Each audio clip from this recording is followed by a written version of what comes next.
മീനാക്ഷി ഏറ്റവും കൂടുതൽ ഫേസ് ചെയ്ത കാര്യമാണ് ബോഡി ഷെയ്മിങ്. ഇപ്പം വന്ന് വന്ന് എനിക്ക് തോന്നുന്ന ആൾക്കാർ ബോഡി ഷെയ്മിങ്ങും കഴിഞ്ഞ് അതിൻ്റെ ഒരു എക്സ്ട്രീം ലെവലിലേക്കുള്ള, നമുക്ക് ചില ആൾക്കാർക്ക് അത് അക്സെപ്റ്റ് ചെയ്യാൻ പോലും പറ്റാത്ത രീതിയിലുള്ള എന്താ ഹേറ്റ്രഡിലേക്കൊക്കെ മീനാക്ഷി അതൊക്കെ സ്റ്റിൽ ഫേസ് ചെയ്ത് നിൽക്കുന്നുണ്ട്. പക്ഷേ നേരത്തെ പറഞ്ഞല്ലോ, ആ ഒരു ക്ലോസ് സർക്കിളിലുള്ള ആൾക്കാർ, എനിക്കറിയില്ല ആൾ അത്രയും ക്ലോസ് ആണ്, പക്ഷെ മീനാക്ഷിയുടെ സ്കൂൾ മേറ്റ്, മീനാക്ഷി ടെലിവിഷനിൽ അത്രയും ഷൈൻ ചെയ്ത് നിൽക്കുന്ന ടൈമിൽ മീനാക്ഷി എടുത്ത് ഒരു ബോഡി ഷേമിങ് സംതിങ് റിലേറ്റഡ് കാര്യം പറഞ്ഞിട്ടുണ്ടായിരുന്നു. ഫഹദ് ഫാസിലിന്റെ മോളായിട്ട് അഭിനയിക്കാൻ നീയോ എന്നുള്ള രീതിയിൽ അതാ കേട്ട ടൈമിൽ മീനാക്ഷിക്ക് എന്താ ശരിക്കും തോന്നി? കാരണം അത്രയും നമ്മൾ നോക്കുമ്പോൾ ഓക്കെ, നമ്മൾ നമ്മുടെ ആഗ്രഹങ്ങളൊക്കെ സാധിച്ചെടുക്കുന്നു, ടെലിവിഷൻ സ്ക്രീനിൽ നമ്മളെ കാണുന്നു ആൾക്കാർ ഇപ്പം ബിഗ് സ്ക്രീനിലും കണ്ട്, ഐ മീൻ OTT കണ്ട് ഫഹദിന്റെ മോളായിട്ട് അഭിനയിച്ച ആ ഒരു ലെവലിൽ മീനാക്ഷി നിൽക്കുമ്പോൾ പെട്ടെന്ന് മീനാക്ഷിയുടെ ഫ്രണ്ട്, ലൈക് മീനാക്ഷിക്ക് വേണ്ടി ഹാപ്പി ആവേണ്ട വ്യക്തി, she was not my friend basically. Okay. She was just my like schoolmate, classmate പോലെ, schoolmate or something. മറന്നു. ആ ഒരു അതൊക്കെ ടൈമിൽ ഞാൻ മറന്നേ പോയി. അതാ ഞാൻ പറഞ്ഞു, എനിക്കൊക്കെ 100 കാര്യങ്ങളുണ്ട് ആലോചിക്കാൻ വേണ്ടി ചെയ്യാം, ആരാന്ന് പോലും ഞാൻ മറന്നു. ആ ഒരു ടൈമിൽ എന്തായിരുന്നു പെട്ടെന്ന് അത് കേട്ടപ്പോഴത്തേക്കും തോന്നിയത്? പുള്ളിക്കാരുടെ സംശയം എന്തായിരുന്നു, ഞാൻ ഫഹദിന്റെ മോളായിട്ട് ഞാനോ? അതെ, ഞാൻ. കണ്ടില്ലേ, കണ്ടപ്പോ സംശയമൊക്കെ മാറിയില്ലേ? എനിക്കത് തന്നെയല്ലോ എല്ലാവരുടെയും സംശയം, ഞാൻ ചെയ്യുന്നുണ്ടോ, അത് നീയോ? ആ, ഞാൻ കണ്ടില്ലായിരുന്നോ?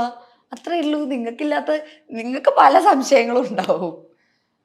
ഐ മീൻ, പറ്റില്ല എന്ന് പറയുന്നവരോട് പറ്റും. Hey, like I have proved it.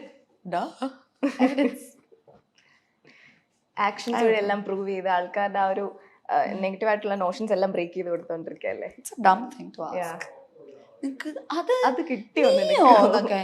ആ, ഞാൻ സിനിമ കണ്ടില്ലായിരുന്നോ? മീനാക്ഷി ഉണ്ടെങ്കിൽ ആൾക്കാർ ഡെയിൻ എവിടെ നിന്ന് വെക്കും, ഡെയിനെ കണ്ടു കഴിഞ്ഞാൽ ആൾക്കാർ മീനാക്ഷി എവിടെ നിന്ന് ചോദിക്കും. ഇനി നിങ്ങൾ എല്ലാരും കൂടെ നിൽക്കുന്ന സമയത്താണെങ്കിൽ ആൾക്കാർക്ക് വേറെ ആരെയും കാണണ്ട, മീനാക്ഷി ഡെയിൻ മീനാക്ഷി DM MD, ഇതാണ് ഞാൻ എല്ലായിടത്തും ഞാൻ കമന്റ്സ് ഒക്കെ നോക്കുമ്പോൾ കാണുന്നത്. ഡെയിൻ എന്നൊരാളെ മീനാക്ഷിയുടെ കംഫർട്ട് ക്യാരക്ടറായിട്ട് കൊണ്ടുവരാൻ മീനാക്ഷി ഡെയിനിൽ കണ്ട ക്വാളിറ്റീസ് എന്തൊക്കെയായിരുന്നു? മേ ബി എനിക്ക് തോന്നുന്നു അവൻ ഭയങ്കര ഫണ്ണിയാണ്. നമുക്ക് ജോക്സ് ക്രാക്ക് ചെയ്ത ആളുകളിലേക്ക് എത്താനുള്ള ദൂരം വളരെ കുറവാണ്. ബിക്കോസ് നമ്മൾ തമാശ പറയുന്നവരുടെ അടുത്ത് നമ്മൾ കൂടുതൽ ടൈം സ്പെൻഡ് ചെയ്യും. പിന്നെ നമ്മൾ മനഃപൂർവ്വം സ്പെൻഡ് ചെയ്ത ടൈമും അല്ല. ബിക്കോസ് നമ്മൾ കൊറോണയുടെ സമയത്താണ് അവിടെ ഷൂട്ട് ചെയ്തിരുന്നത്. ആ സമയത്ത് നമുക്ക് വീട്ടിലൊന്നും പോകാൻ പറ്റില്ലായിരുന്നു. അപ്പൊ ഞങ്ങൾ രണ്ടുപേരും സ്ഥലത്ത് സ്റ്റക്കാണ്. ഞങ്ങൾ രണ്ടുപേരും ഡെയിലി രാവിലെ എണീക്കുക, ഞങ്ങൾ രണ്ടര മോൻ കാണുക, ഷൂട്ടുള്ള സമയത്ത് ഷൂട്ടിന് പോവുക, മിക്ക ദിവസവും ഷൂട്ടുണ്ടാവും, ഷൂട്ടിന് പോവുക, ഇല്ലാത്ത സമയത്ത് രാവിലെ എണീക്കുക.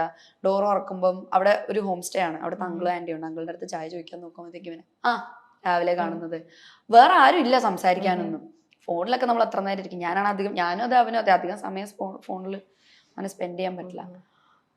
ഇപ്പോഴാണ് പിന്നെ റീൽസ് ഒക്കെ വന്ന് നോക്കാൻ തുടങ്ങി. അന്നലെ വേറെ ഒന്നും ഇല്ല, ചെയ്യാനില്ല. എന്തെങ്കിലും നെറ്റ്ഫ്ലിക്സിലോ പ്രൈമിലോ എന്തെങ്കിലുമൊക്കെ സിനിമകളൊക്കെ കാണാന്നല്ലാതെ വേറെ ഒരു പണിയും ഇല്ല. അപ്പോൾ പിന്നെ ആകെയുള്ളൊരു പരിപാടി എന്ന് പറഞ്ഞാൽ ഇതുപോലെ നമ്മൾ ഒരുമിച്ചിരിക്കുന്ന സമയമാണ്. വേറൊരു ഏറ്റവും വലിയ കാര്യം എന്ന് വെച്ചാൽ, നമ്മൾ ഒരുമിച്ച് താമസിക്കാൻ തുടങ്ങുമ്പോൾ, അത് ഇപ്പോൾ ഈ പറഞ്ഞ പോലെ ഒരു റൂമിൽ തന്നെ ആവണമെന്നില്ല, ഒരു സ്ഥലത്ത് നമ്മൾ താമസിക്കാൻ തുടങ്ങുമ്പോൾ നമ്മൾ കുറെ നമ്മുടെ റോ സൈഡ്സ് കണ്ടു തുടങ്ങും. നമ്മൾ എന്താണെന്നുള്ളത് ശരിക്കും കാണും. ഡെയിലി രാവിലെ എണീക്കുന്നതും നമ്മുടെ ആ ഒരു ഗോട്ട് റെഡി ഫേസ് അല്ലാതെ ആ ഒരു ഐസ് ബ്രേക്ക് ഭയങ്കരമാണ്. അപ്പം അത് ഞങ്ങളുടെ ഇടയിൽ ഉണ്ടായിട്ടുണ്ട്. അപ്പം വി ഗോട്ട് ലൈക്ക് കുറേ plenty of time to spend. നമ്മൾ കുറെ കാര്യങ്ങൾ സംസാരിക്കും. ഞങ്ങൾ രണ്ടുപേരും ആണെങ്കിൽ മറ്റേ കെട്ടുവിട്ട വട്ടം പോലെ ഞങ്ങള് എന്തെങ്കിലും ഒരു ടോപ്പിക് കിട്ടിയാൽ ലിങ്ക് ഞങ്ങൾക്ക് രണ്ടുപേർക്കും കഥകളുണ്ട് പറയാൻ.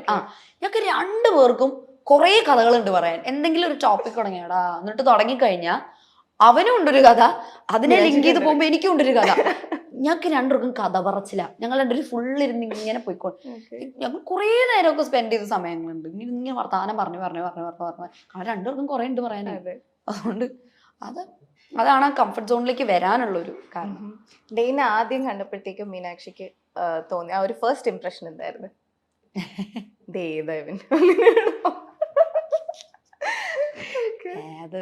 ഞാൻ അവൻ്റെ അടുത്ത് പറഞ്ഞിട്ടുണ്ട്, എന്നെ കണ്ടപ്പോ എന്റെ ഫസ്റ്റ് ഇംപ്രഷൻ